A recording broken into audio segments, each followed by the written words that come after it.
আসসালামু আলাইকুম। আজকে আমি ছোট্ট একটা বিষয় নিয়ে আপনাদের সঙ্গে কথা বলতে এসেছি। অনেক ফ্যামিলিতে, অনেক শ্বশুর বাসায় অনেক মানুষ কথা বলে, মেয়েরা পড়াশোনা করলে নাকি শ্বশুর বাসায় কাজকর্ম করবে না, শ্বশুর শাশুড়ি ননদ দেবর ইত্যাদি দেখভাল করবে না, বাচ্চাদের ঠিকভাবে যত্ন নেবে না। এভাবে অনেক কথা ছড়ায়, অনেক কিছুই বলে। তো তাদের উদ্দেশ্যে বলি, আমি কিন্তু পড়াশোনা করেছি। আমি 2024 সালে মাস্টার্স কমপ্লিট করেছি, তার মানে আমার পড়াশোনা শেষ। তো আমার পড়াশোনা শেষ করেও কিন্তু আমি শ্বশুর বাসায় এসে আমি বাসার সমস্ত কাজ করি। মানে আমার বাসায় কাজের খালা আছে, আমার কাজের খালা ব্যতীত আমি কাজ করি। আমার শ্বশুর শাশুড়ি ননদ, আমার বাচ্চা সবাইকে দেখাশোনা করি, আমার হাজবেন্ডের খেয়াল রাখি। তো তাদের পছন্দ মতো খাবার রান্না করে দেওয়ার চেষ্টা করি।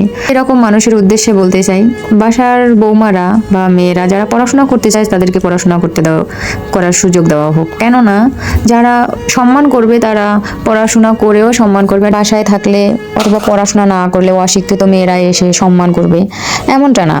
যারা সম্মান করার তারা পড়াশোনা করলেও করবে, জব করলেও করবে। সম্মানটা নিজের কাছে। বাইরের দেশ থেকে পড়াশোনা করে এসেও কিন্তু অনেকেই শ্বশুর শাশুড়ি সবাইকে সম্মান করে।